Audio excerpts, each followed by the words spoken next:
Chers amis, bonjour. Ici Mijou Pelletier, coordonnatrice diocésaine du parcours Debout ensemble dans le Christ. Nous sommes présentement à la 5e étape, la 5e et dernière étape de Debout. Et aujourd'hui, on va se pencher sur le grand thème « Nous sommes la bonne nouvelle » et de façon particulière le sujet « Semons le bon grain ». J'ai le plaisir aujourd'hui d'accueillir dans notre studio Cécile Poulain, paroissienne de l'Église Saint-Jacques à Hanmer.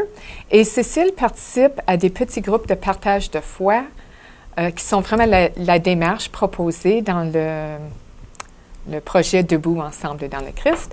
Elle participe depuis, je pense, la première étape. Oui. Alors, bonjour Cécile et bienvenue. Bonjour Mijou, merci bien. Oui. Alors aujourd'hui, on va se pencher sur Semons le bon grain.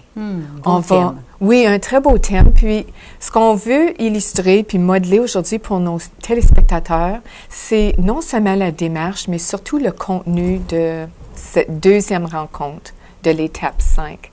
Alors, à travers les démarches, puis à travers notre partage et notre réflexion, on espère que vous, les téléspectateurs, vous allez avoir l'occasion d'approfondir le message de fond. Donc, on va commencer, puis dans notre petit livre, à la page 24, on propose toujours des citations. Aujourd'hui, on a 3 citations et je vais demander à Cécile d'en choisir une et de la lire pour vous. Alors, Mijou, il y a une citation de Saint Jean-Paul II qui est tirée de Redemptoris Missio, que j'aime beaucoup. Je trouve que c'est vraiment en lien avec notre thème de Semons le bon grain. Alors, je la lis. Dieu ouvre à l'Église les horizons d'une humanité plus disposée à recevoir la semence évangélique. Aucun de ceux qui croient au Christ, aucune institution de l'Église ne peut se soustraire à ce devoir suprême qui est d'annoncer le Christ à tous les peuples. D'accord. Ce devoir suprême d'annoncer le Christ à tous les peuples. Alors, semons le bon grain. Lorsque les petits groupes vont se rencontrer, les thèmes clés de cette rencontre seront « Semer un grain est un acte d'espérance ». Quel type de sol sommes-nous pour les semences de la parole de Dieu?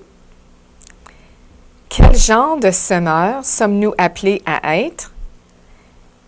Et enfin, dans le cœur, de qui sommes-nous appelés à semer et comment? Dans le cœur de qui sommes-nous appelés à semer et comment?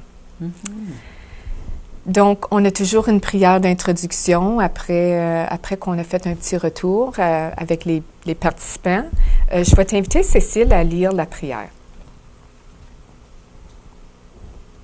Dieu très aimant, ton Fils a semé la bonne nouvelle dans nos cœurs.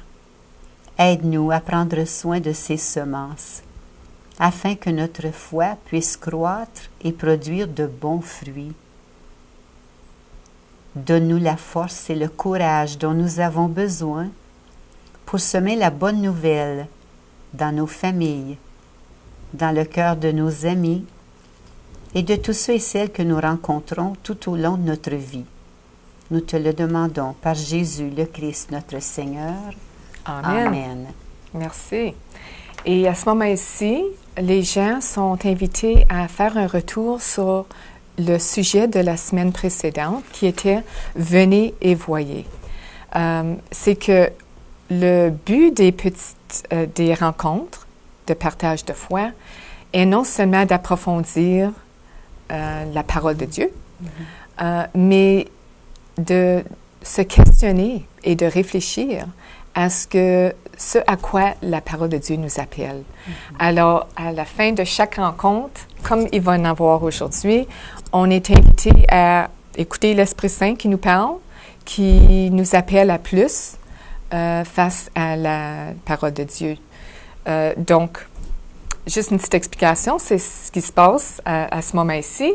Par la suite, on est invité à réfléchir sur une situation, un fait réel, un exemple du vécu. Avant de passer à la parole de Dieu, on veut voir comment dans l'ordinaire de tous les jours, on peut être invité à répondre à la parole de Dieu. Mhm. Alors, je vais te demander, Cécile, de résumer un peu l'histoire, la mise en situation Oui, de ce certainement. texte. Alors aujourd'hui, Mijou, nous rencontrons un couple du nom de Maria et Alex. Et ils ont décidé de planter un jardin potager. Ils ont décidé de semer du maïs. Alors, ils ont préparé leur terre, ils ont mis les petites graines de maïs et puis ils étaient tout excités quand ils ont vu les petites pousses. Malheureusement, ils ont constaté un matin que toutes les graines avaient disparu. Alors, ils en ont semé d'autres et le même scénario, ils se sont rendus compte qu'un écureuil avait fait sa réserve d'automne. Il avait tout en pris les petits grains de maïs. Et puis, ils ont vu que ce n'est pas facile faire un jardin. Et ils ont, et là, puis je vais citer, là, ils ont comparé leur expérience de jardinage avec leur vie de parents. Ils croyaient sincèrement qu'ils avaient planté les graines de leur foi dans le cœur de leurs enfants. Et pourtant, de ces 7 enfants, maintenant devenus adultes, ils se rendent compte qu'un seul est pratiquant. Ils se posent souvent la question, mais qu'est-ce qu'on n'a pas fait de correct? Et puis la meilleure réponse peut être justement dans le jardin, car semer un grain, c'est regarder avec espérance vers l'avenir. Alors, c'est ce qui est notre texte. Semer le grain, c'est regarder vers l'avenir avec espérance. N'est-ce pas? Oui, c'est le bien réel, dit. le vécu. Oui. Hein? Alors, pour nous aider à comprendre cette situation de Maria et Alex, on a des questions plus spécifiques où on est invité à faire le lien avec notre propre vie. Alors, il y a, parmi les 2 questions, il y en a une avec des sous-questions qui demandent « Que signifie être un bon jardinier? » Alors, un bon jardinier, Oui. Un bon jardinier, bien, il doit préparer la terre, il doit semer des graines et aussi des graines de qualité, afin qu'elles produisent vraiment des beaux fruits, des beaux légumes. Et puis ensuite, une fois que la semence est faite, bien, le bon jardinier doit surveiller. Il doit surveiller la terre, et puis il doit arroser, il doit désherber, il doit empêcher les petits insectes et les petits écureuils de détruire sa récolte. Oui. Quelle comparaison tirez-vous entre ces idées et ce que élever des enfants peut vouloir dire? Comme un bon jardinier, les parents font tout leur possible pour bien élever leurs enfants.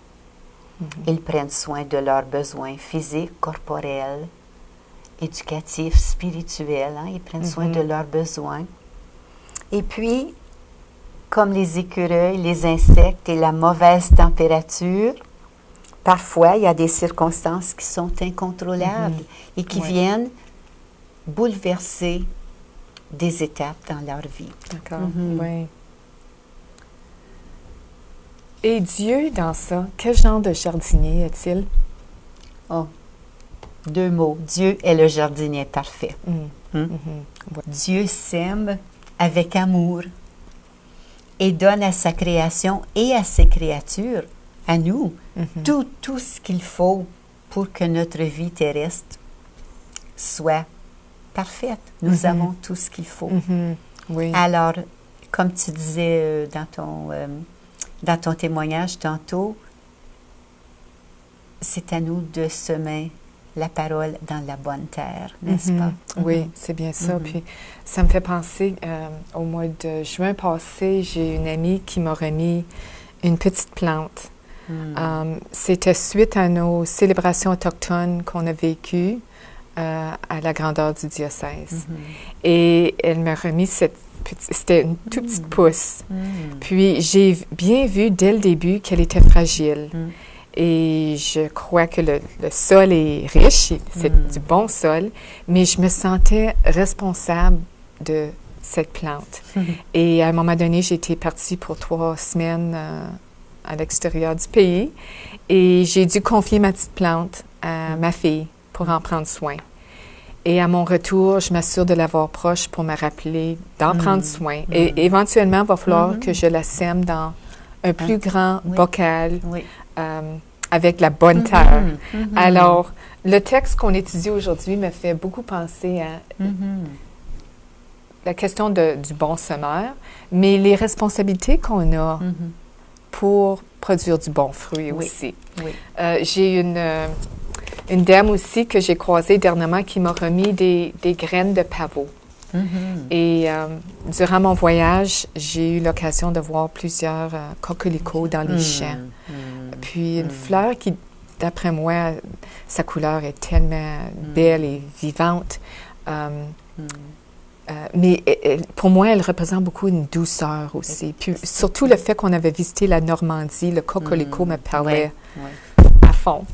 Et donc, elle m'a remis ces graines de pavot. Et là aussi, je dois être pas nécessairement prudente, mais je veux m'assurer qu'elles ont tout ce qu'il faut pour grandir.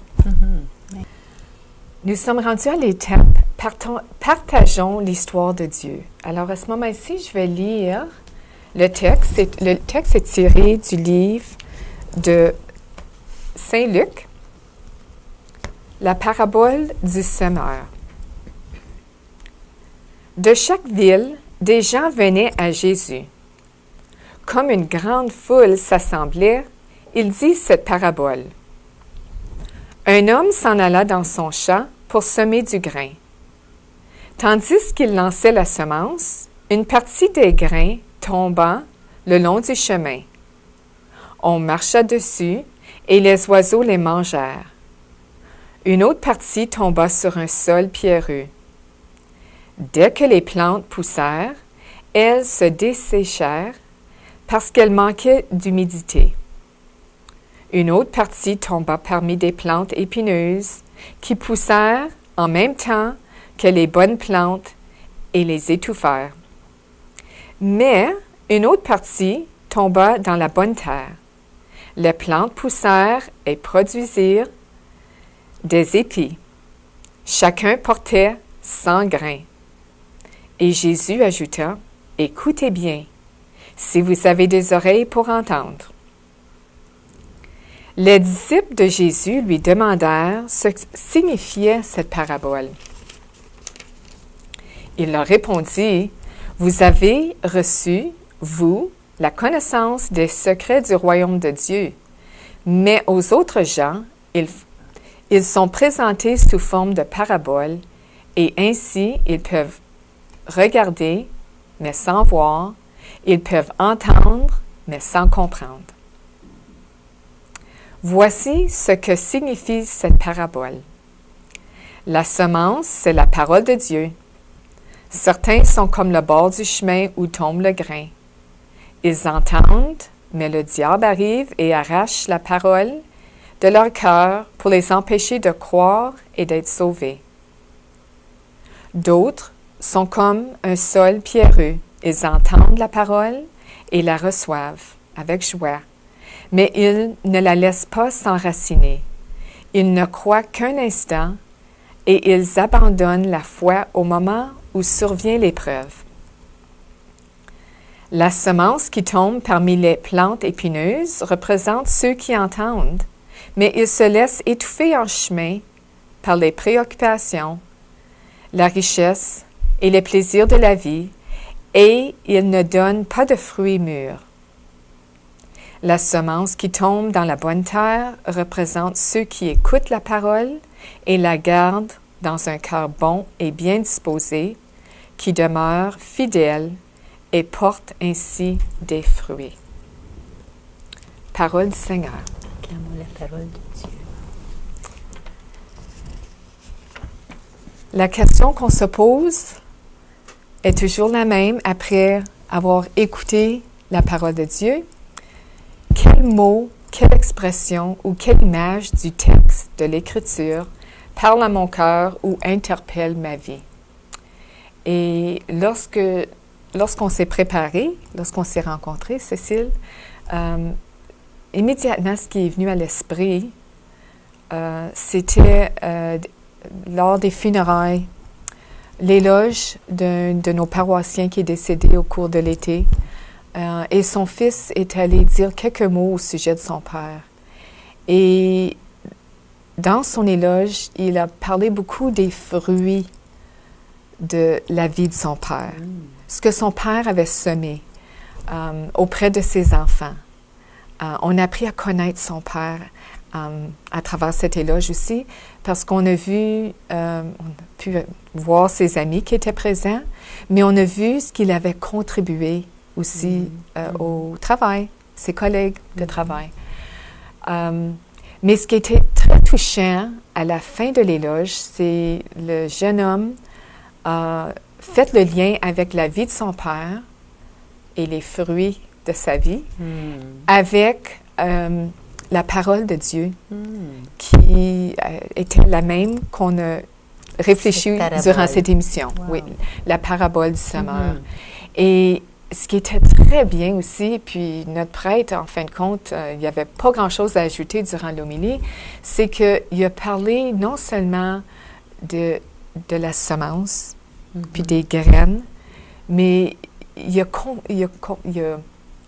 a avoué à la foule qu'il venait de saisir le sens profond de la bonne terre et que le texte de la parabole du semeur, ce qui comptait surtout, c'était pas nécessairement les graines, mais c'était où on semait les graines.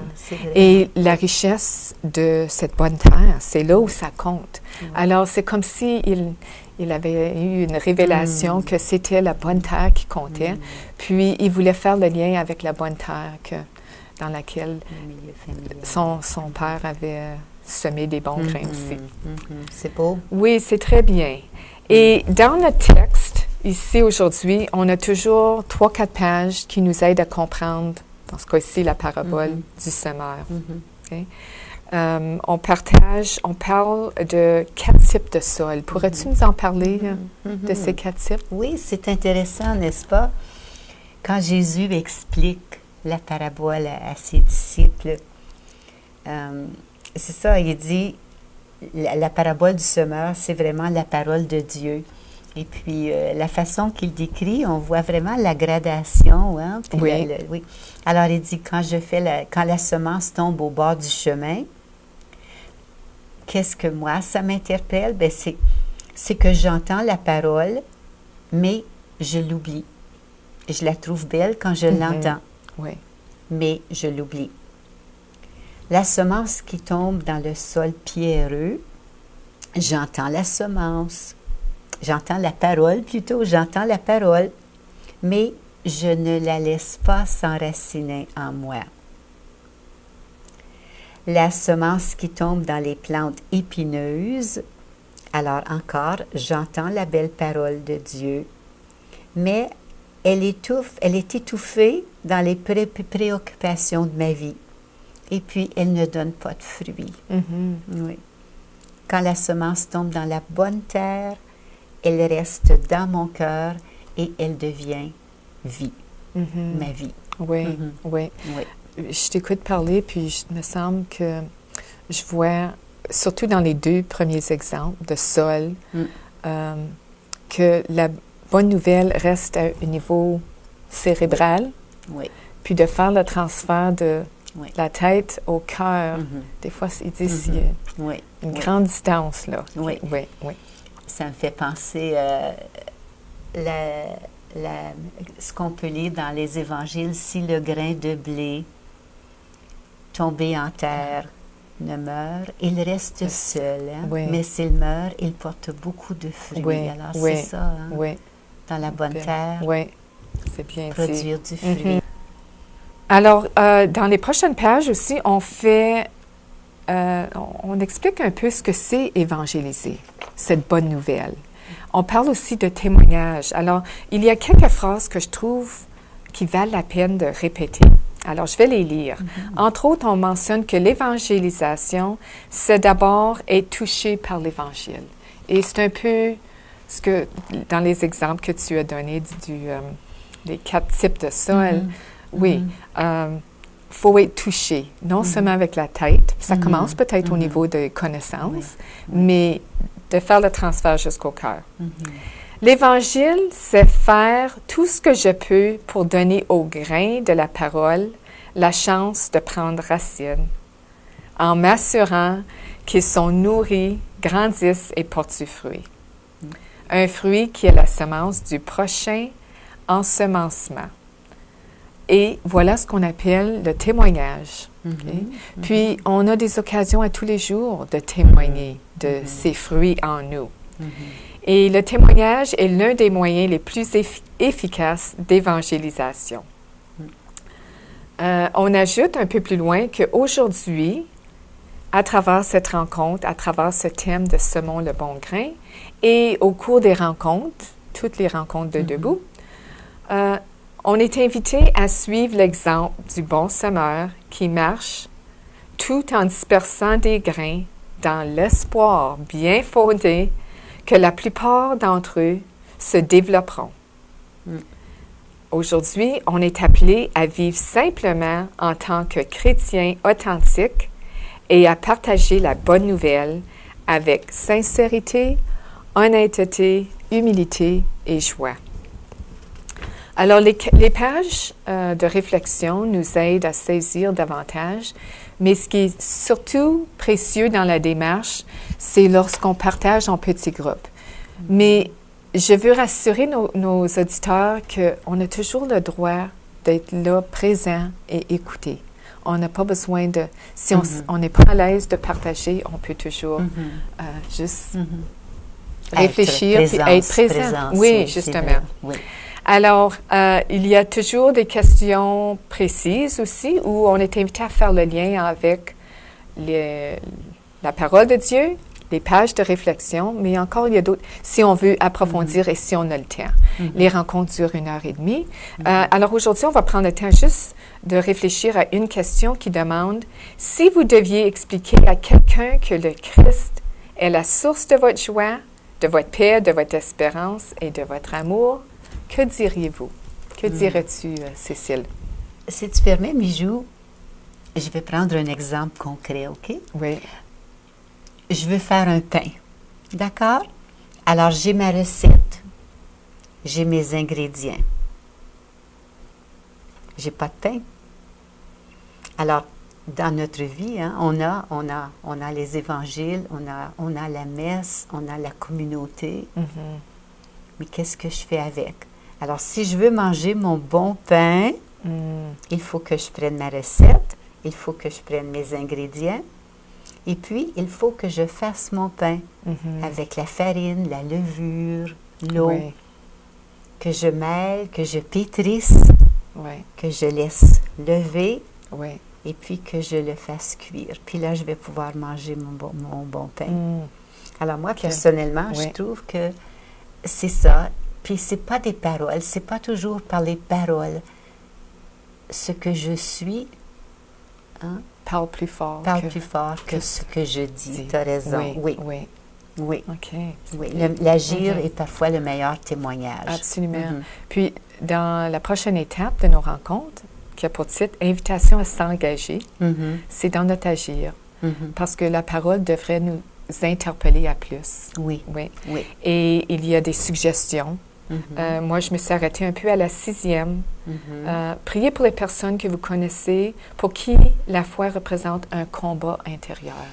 Puis je crois que c'est dans un des livres de Saint Paul, il nous dit « Priez sans cesse ». Il ne faut jamais faut toujours garder espoir puis prier. Alors, on achève notre rencontre. On a toujours une belle prière de conclusion. Alors, Cécile, je t'inviterai à lire la prière. Oui, certainement. Dieu bon et miséricordieux, la bonne nouvelle de ton Fils a été semée dans nos cœurs. Puissent ces grains germer, croître, fleurir et produire de bons fruits. Accorde-nous de devenir des semeurs de la bonne nouvelle dans le cœur des autres. Amen. Un grand merci, Cécile, d'avoir pris le plaisir, temps de Mijou, préparer mon cette plaisir. émission, de ton témoignage de vie et de foi que tu partages avec nous si bonnement. Ta générosité est fort, fort appréciée. C'est gentil. Merci d'être là. Merci. Et à vous, chers téléspectateurs, sachez qu'il n'est jamais trop tard. Si vous voulez en savoir plus long, vous n'avez qu'à communiquer avec une de nos paroisses ou avec moi, dont mes coordonnées seront affichées à la fin de cette émission. Alors, je vous remercie d'avoir été des nôtres. Sachez que la semaine prochaine, on va se pencher sur le thème numéro 3 de la rencontre 3, « Allez et faites des disciples ». Alors, merci d'avoir été des nôtres et à une prochaine.